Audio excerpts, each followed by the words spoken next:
माताजी सावित्री विषयी अनुवादक प्रभाकर नूलकर.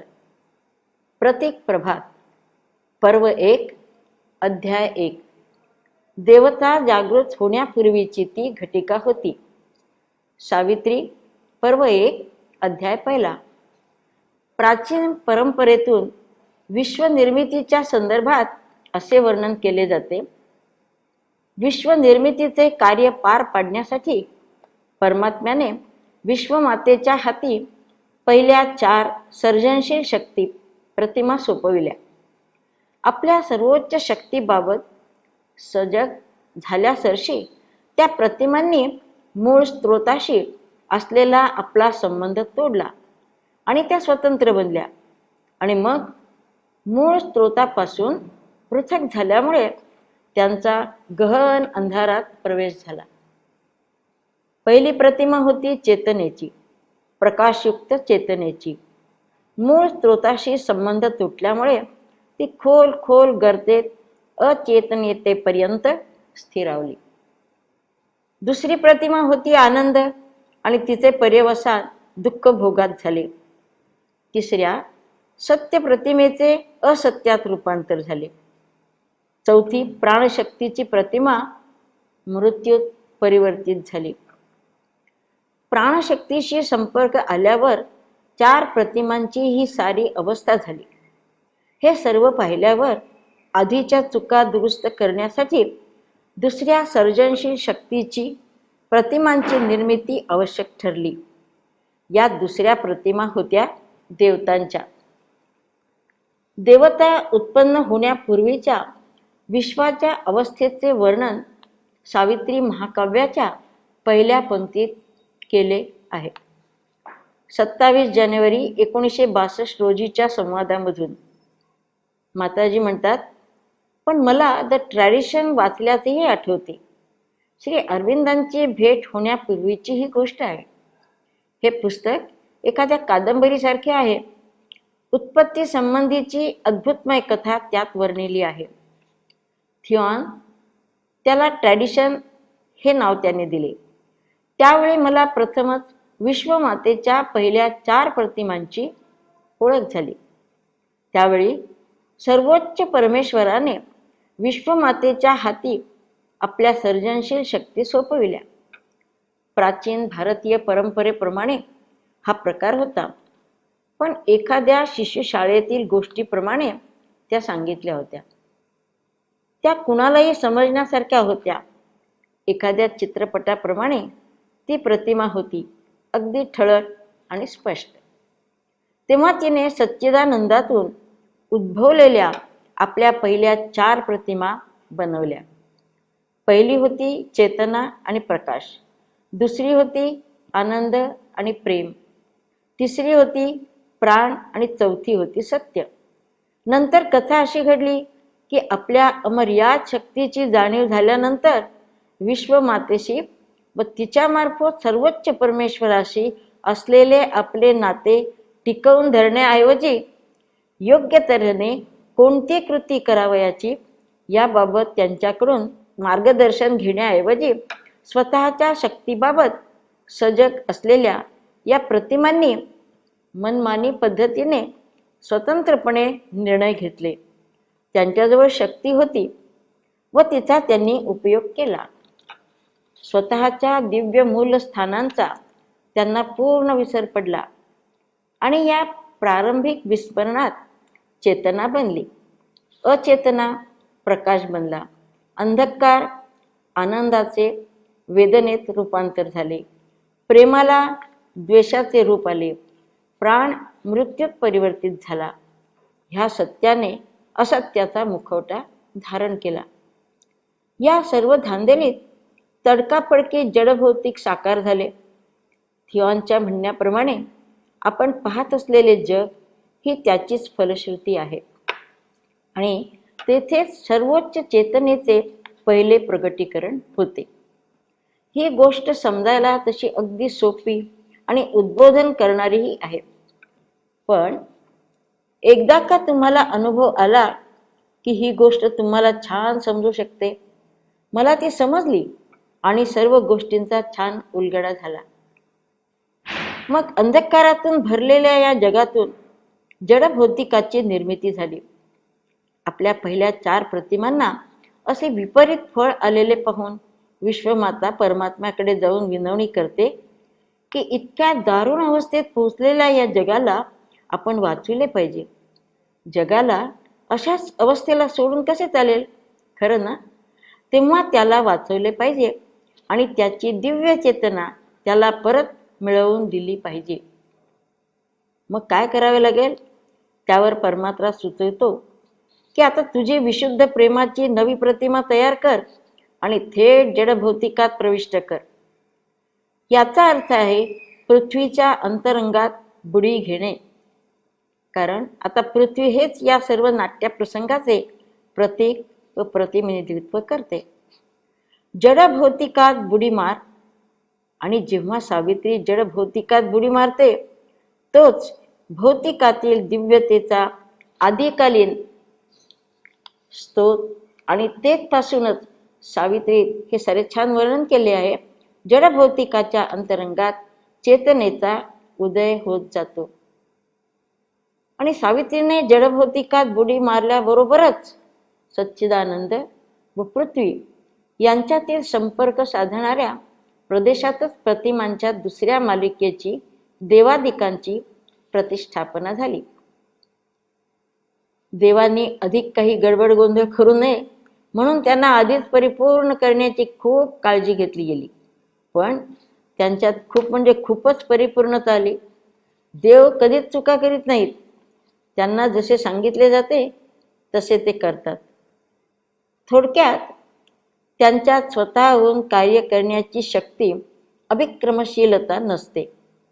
काही जणांत थोडी क्षमता असते, पण देवयोनीत अत्तपुरुषाचे अस्तित्व नसते व म्हणून समर्पणाची भावनाही नसते. फक्त मानव योनीतच अंतःपुरुष असतो आणि त्यामुळेच मानव योनी ही देवयोनीपेक्षा अधिक सरस ठरते. थिऑनने यावर खूप भर दिलाय. त्याच्या दृष्टीने मानव हा देवापेक्षा खूपच उच्च प्रतीचा आहे. म्हणून देवाची आज्ञा त्याने पाळता कामा नये, तर परिपूर्ण प्रेमाच्या स्वरूपातील परमात्म्याच्या थेट संपर्कात राहिले पाहिजे. हे सारं कसं मांडावं हे मला नीटसं समजत नाही. पुराणात आढळणाऱ्या देवांपेक्षा माझ्या कल्पनेतील देव थोडे वेगळेच आहेत. त्यांच्यात अजिबात शक्ती नसते असे नाही, उलट ते खूपच शक्तिमान आहेत. पण अंतःपुराच्या ज्योतीचा त्यांच्यात अभाव असतो आणि थिऑनच्या दृष्टीने ज्यू आणि ख्रिश्चन यांचे देव हे असुरच होते. आपण असाधारण असे काहीतरी व्हावे असे या असुरांना वाटत होते. त्यामुळे कुणाला कल्पनाही करणार नाही इतके ते भयंकर असे जुलमी सत्ताधीश बनले. अनाटोल फ्रान्सने हीच कथा सांगितली आहे. आता मला कळते की अनाटोल फ्रान्सने थिऑनचा सिद्धांत वाचलेलाच नव्हता, मात्र त्यांना ही गोष्ट काही सुचली याची मला कल्पना नाही. रिव्होल्ट ऑफ द एंजल्स मध्ये ही कथा आली आहे. तो म्हणतो की सैतान हाच खरा देव आहे आणि एकमेव देव असलेला जेहोवा हाच राक्षस आहे. आणि सैतानाने एकमेव देव बनावे असे जेव्हा देवदूतांना वाटते तेव्हा जेहोवाच्या सर्व त्रुटी आपल्यात तात्काळ सामावून जात आहेत ह्याची जाणीव सैतानाला होते आणि तो देव बनण्यास नकार देतो. अशी ही अगदी अद्भुत कथा होती आणि थिऑन सांगत असे त्याच आविर्भागात सांगितली गेली होती. अनाटोल फ्रान्सला जेव्हा मी प्रथम भेटले, समान मित्राच्या ओळखीने मी त्यांना फक्त एकदाच भेटले, तेव्हा मी त्यांना अगदी पहिला प्रश्न विचारला की तुम्ही दी ट्रॅडिशन वाचले आहे? त्यांनी नाही असे उत्तर दिले. मी हा प्रश्न विचारल्याचे कारण जेव्हा त्यांना सांगितले तेव्हा त्यांना मोठे कुतूहल वाटले. रिव्होल्ट ऑफ एंजल्स ही कथा, ही निवड आपल्या कल्पनेतूनच जन्माला आल्याचे त्यांनी सांगितले. याचा अर्थ त्यांना ती कल्पना त्यांच्या अंतर्ज्ञानातून स्फुरली होती. आता जर एखाद्या तत्ववेत्याला किंवा बुद्धिप्रामाण्यवाद्याला ही गोष्ट तुम्ही सांगितलीत तर तो तुमच्याकडे अशा काही नजरेनं पाहिल व मनातल्या मनात म्हणेल की ही भाकड कथांवर डोळे मिटून विश्वास ठेवणारा हा काय भोळसर माणूस आहे. पण अशा गोष्टी काही ठोस सत्य म्हणून स्वीकारायच्या नसतात. खरे तर भव्य प्रतिमा असतात. त्यांच्याद्वारेच मला जगाच्या विकृतीकरण बाबतचे सत्य समजून आले. हिंदू धर्मातील कथा पेक्षाही अधिक सुलभतेने आणि ठोसपणे.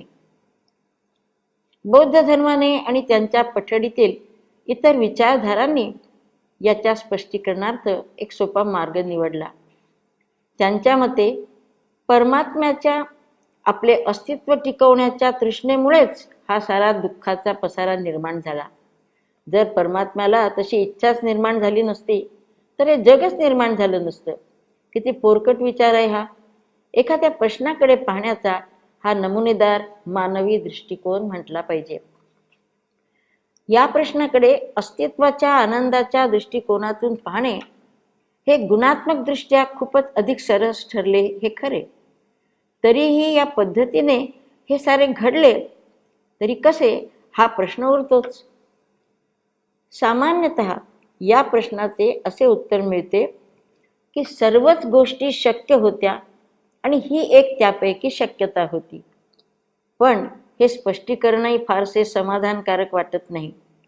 ठीक आहे, असे घडले खरे, ही एक वस्तुस्थिती आहे. थिऑनलाही लोक याबाबत विचारणा करीत. हे सारे असे का घडले? का? त्यावर उत्तर मिळेल, एकदा दुसरी बाजू बघा, मग तुम्हाला सर्व काही कळेल. आणि तोपर्यंत तेथे जाण्याचा मार्ग चोखाळा. तीच फार तातडीची बाब आहे. पण तिथे एक लाभदायक गोष्टही आहे. जगाचे असे विकृतीकरण झाले नसते, त्यातील विविध प्राण्यांचे अस्तित्व जर नसते तर अनेक गोष्टींची कमतरता भासली असती.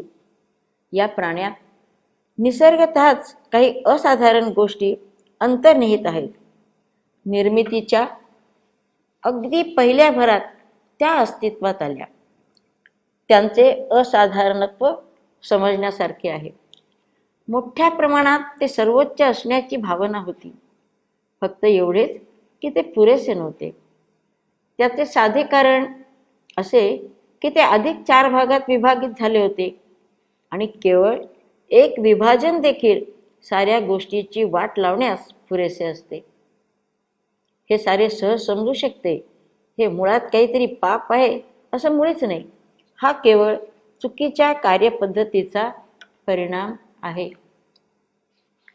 दिव्य घटनेच्या मार्गावर पूर्वसूचक दिव्य मातेचे मन आपल्या चिरंतनाच्या अप्रकाशमय मंदिरात स्थिरतेच्या शांतीच्या काठावर निश्चलपणे हातपाय पसरून आडवे एकाकी पडून राहिले होते.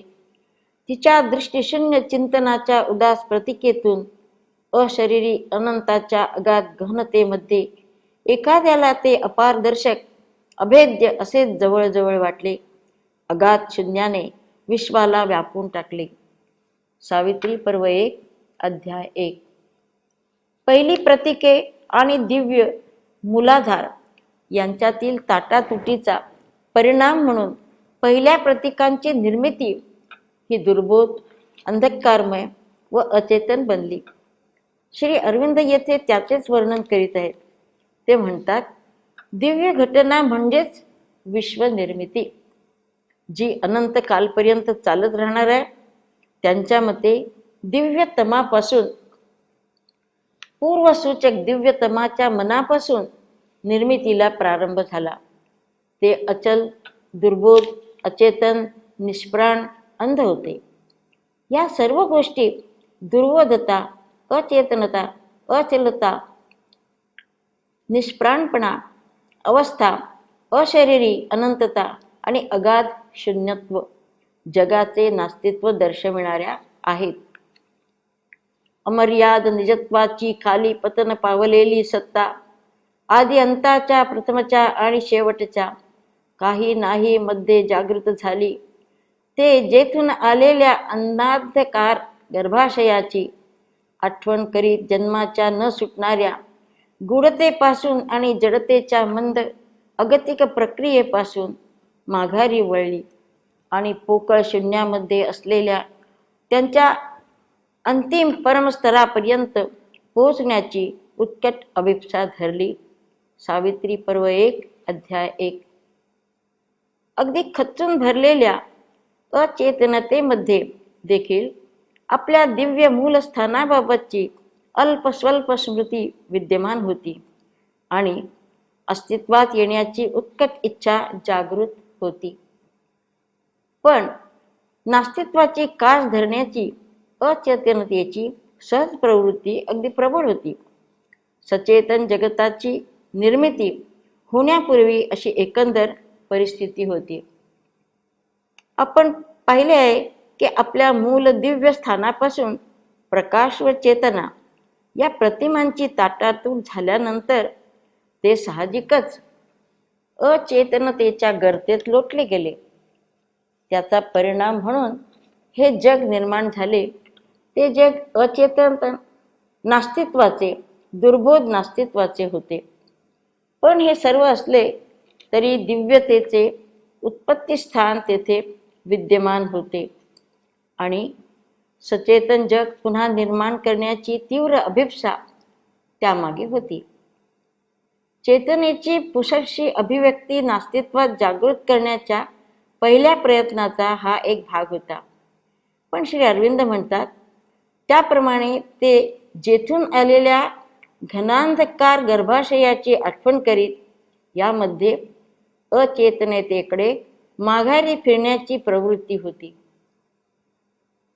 मृत्यूच्या उगमस्थानाकडे जाण्यासारखा हा प्रकार होता.